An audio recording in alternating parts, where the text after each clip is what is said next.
काही वर्षांपूर्वी म्हणजेच 2020 मध्ये रिलीज झालेल्या कांतारा या पिक्चरचा प्रिक्वेल कांतारा चॅप्टर 1 हा पिक्चर आता मागच्या आठवड्यात रिलीज झालेला आहे आणि रिलीज झाल्याच्या पहिल्या दिवसापासूनच या पिक्चरने बॉक्स ऑफिसवर जबरदस्त तुफान अशी कमाई करायला सुरुवात केलेली आहे। अभिनेता आणि डायरेक्टर असलेल्या ऋषभ शेट्टी यांच्या या दैविक कलाकृतीबद्दल, त्या नावाच्या अर्थाबद्दल आणि या पिक्चर मध्ये दाखवलेल्या अनोख्या अशा प्रथेबद्दल जाणून घेण्याची प्रेक्षकांना प्रचंड अशी उत्सुकता आहे। पण कांतारा म्हणजे नेमकं काय हेच तर जाणून घेणार आहोत या व्हिडिओच्या माध्यमातून। नमस्कार, मी किशोर बलकवडे आणि आपण पाहतात विषयच वेगळा। कन्नड भाषेत कांतारा या शब्दाचा अर्थ होतो रहस्यमय जंगल।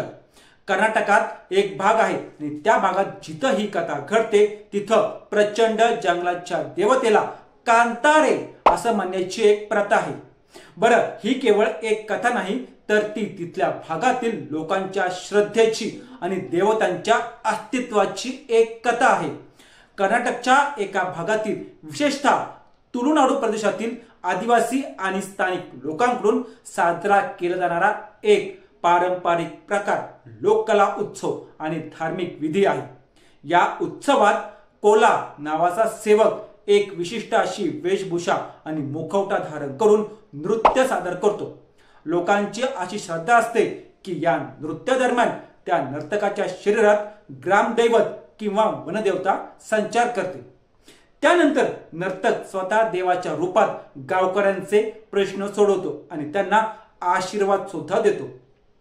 ही प्रथा पिढ्यानपिढ्या आदिवासी आणि वनवासी लोकांकडून वन आणि वनवासींची रक्षा करणाऱ्या देवतेच्या सन्मानासाठी किंवा सन्मान करण्यासाठी पाळली जाते किंवा ती केली जाते। या प्रथेमध्ये वराह म्हणजेच विष्णूचा तिसरा अवतार या देवतेच्या एका रूपाला म्हणजेच पंजुरुली या देवाला खूप महत्त्वाचं स्थान आहे।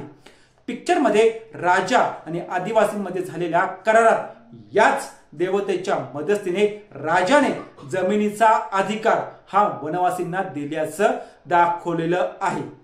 ही प्रथा मुख्यतः कर्नाटकच्या तुळुनाडू प्रदेशात प्रचलित आहे किंवा त्या भागात केली जाते। या प्रदेशात दक्षिण कन्नड, उडुपी आणि कासरगोड जिल्ह्याचा काही भाग येतो। पिक्चरचं शूटिंग सुद्धा कर्नाटकातील केराडी या गावाजवळ करण्यात आलेलं आहे किंवा तिथलं आहे। पहिला कांतारा पिक्चर जिथं संपला तिथूनच या देवतेच्या कथेची मूळ सुरुवात काय होती हे कांतारा चॅप्टर 1 मध्ये दाखवण्यात आलेलं आहे। हा पिक्चर कदम राजघराण्याच्या काळात सेट केले गेलेला आहे। तसंच जंगलातील एका रहस्यमय माणसाचा जो नागासाधूच्या रूपात दिसतो त्याचा प्रवास दाखवतो। तो हा माणूस आणि दैवी शक्ती यांच्यातील पूल बनतो।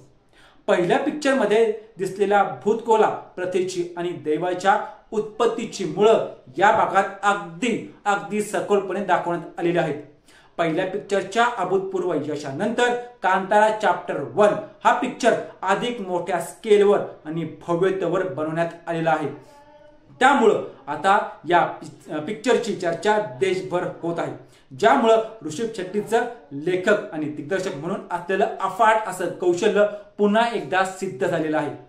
कांतारा आणि कांतारा चॅप्टर 1 हे केवळ पिक्चर नसून ते भारतीय लोककथा, पौराणिक कथा आणि सांस्कृतिक वारसा यांचं एक अद्वितीय असं मिश्रण म्हणावं लागेल, ज्यामुळं हा अनुभव प्रत्येक प्रेक्षकाला एका वेगळ्या अशा भावनिक स्थानावर नेणारा ठरतो। या पिक्चर मधून ऋषभ शेट्टीने भारतीय पिक्चरला एकंदर एका नव्या उंचीवर नेऊन ठेवलं आहे, यात अजिबातच शंका नाही। त्यामुळं हा पिक्चर आपण थिएटरमध्ये जाऊन नक्कीच पाहिला पाहिजे। असेच रोजच्या रोज नवनवीन व्हिडिओ पाहण्यासाठी आमच्या चॅनलला सबस्क्राईब करून व्हिडिओला लाईक आणि शेअर करायला विसरू नका।